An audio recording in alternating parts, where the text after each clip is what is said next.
Assalamualaikum warahmatullahi wabarakatuh. Kembali lagi bersama saya, Darian Febriana, di pembelajaran Front-End Development.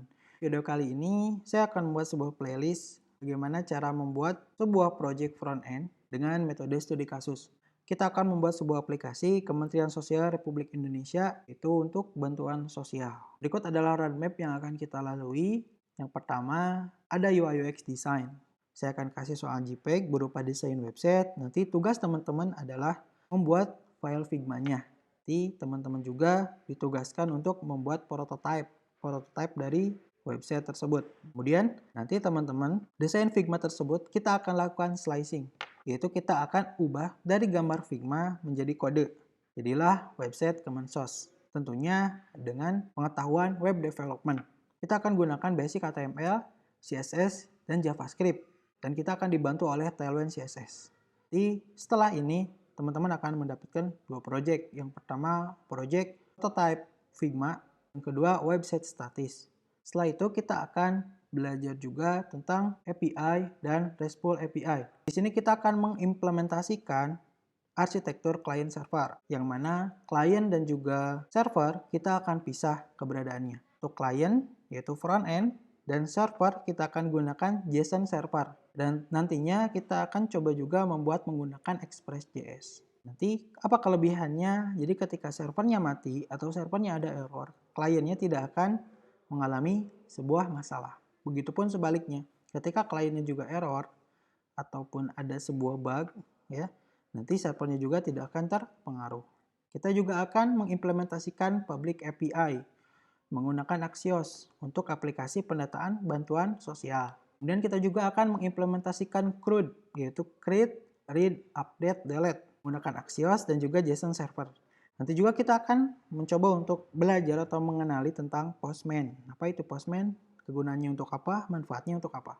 Tak lupa juga website statis tadi dan juga website dinamis berupa penggunaan API kita juga akan simpan di GitHub. Setelah itu nanti produk teman-teman website statis tadi atau website dinamis tadi menggunakan API ataupun Axios dan JSON server, kita akan coba untuk ubah menggunakan framework React. Kita akan simpan juga di GitHub dan kita juga akan coba dari JSON server kita akan coba menggunakan versi dari Express.js-nya seperti apa atau dari backend-nya itu seperti apa.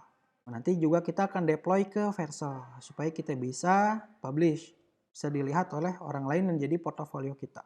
Mungkin itu aja tentang roadmap yang akan kita jalani. Ini juga ada materi tentang Figma. Saya sudah membuatkan JPEG-nya. Ini adalah screenshot website. Ini bentuknya JPEG. Nanti tugasnya adalah buat dari JPEG ini dibikin file Figma. Juga prototype-nya. Misalnya ada jadwal, kita juga bisa klik jadwal, nanti akan berpindah ke halaman jadwal. Bisa buka juga project-nya di sini ya. Nanti seperti ini desainnya. Ini adalah arsitektur. Perbedaan dari distributed arsitektur dan juga monolithic arsitektur.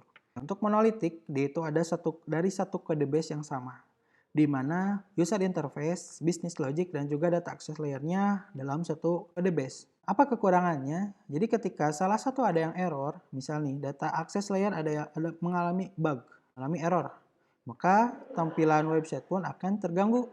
Jadi akan muncul alert error. Nggak bisa dibuka sama sekali. Tapi kelebihannya, untuk aplikasi yang sifatnya kecil, lebih baik menggunakan monolithic arsitektur. Karena kita tidak memerlukan banyak SDM. Kemudian ada distributed arsitektur. Nah, di mana ini adalah yang akan kita implementasikan secara sederhana, yaitu client server arsitektur. Itu masuk ke distributed arsitektur. Ini user interface dan juga aplikasi backend akan dipisah. UI-nya dipisah dan juga aplikasinya backend-nya juga dipisah.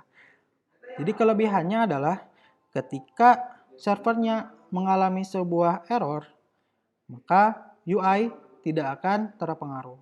Ketika server mati, maka UI bisa tetap dibuka. Begitupun sebaliknya, jika UI mengalami sebuah masalah, maka server pun tidak akan terpengaruh. Seperti itu. Nah, untuk kekurangannya, ini membutuhkan resource yang banyak, terutama SDM ya. Mungkin kalau misal arsitektur microservice, ada beberapa orang yang mesti mengurus per service-nya, per layanannya. ada front-end developer, kemudian ada back-end developer. Gitu. Nanti kita akan coba untuk menggunakan arsitektur client server. Nah, ini adalah project yang akan kita bikin website dari command source. Kita akan remake, kita akan buat baru menggunakan Tailwind CSS. Ini adalah websitenya. Nanti kita bisa cek bantuan sosialnya di sebelah kanan. Seperti ini. Ini ada navbar, kemudian ada header. Ini kita bisa cari menggunakan nick. Kemudian ada banner. Kita menggunakan awal carousel. Kemudian kita membuat tugas dan fungsi Kementerian Sosial ya. Ini juga harus responsif. Ini responsif ya teman-teman. Juga ada blog. Kemudian ada jadwal. Nah ini jadwalnya kita bisa filter ya teman-teman. Kita juga bisa filter.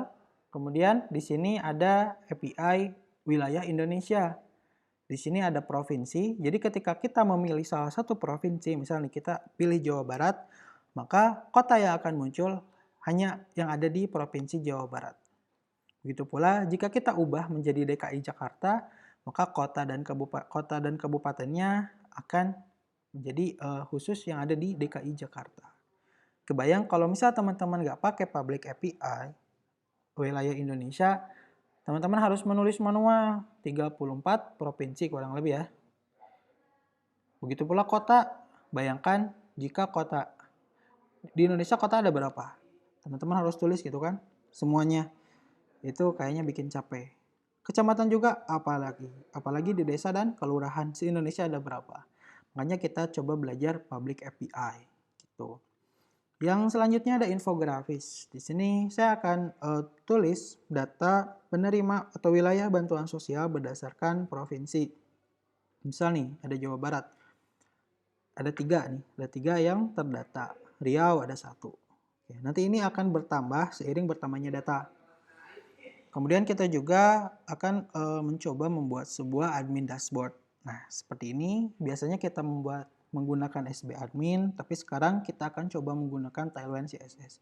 Sebelah kiri adalah ada form input untuk daftar jadwal pembagian bantuan sosial. Ini juga pakai public API wilayah Indonesia dan di kanan ada datanya. Kita bisa melakukan delete dan kita juga bisa melihat ya.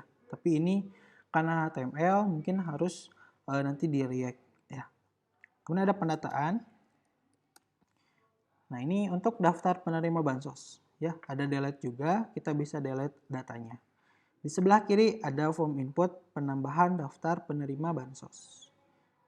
Oke, teman-teman. Kita akan coba untuk implementasi ya. Kita akan coba mencari berdasarkan nick. Saya akan cari nick yang tersedia di sini. Cari sekarang. Data penerima tidak ditemukan karena datanya tidak ada. Coba kita cari. Datanya ada di database JSON. Kita menggunakan JSON server.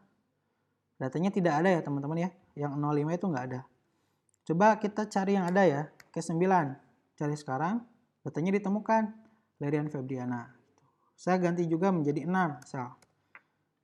Tuh. Asep Manalo Hidayah.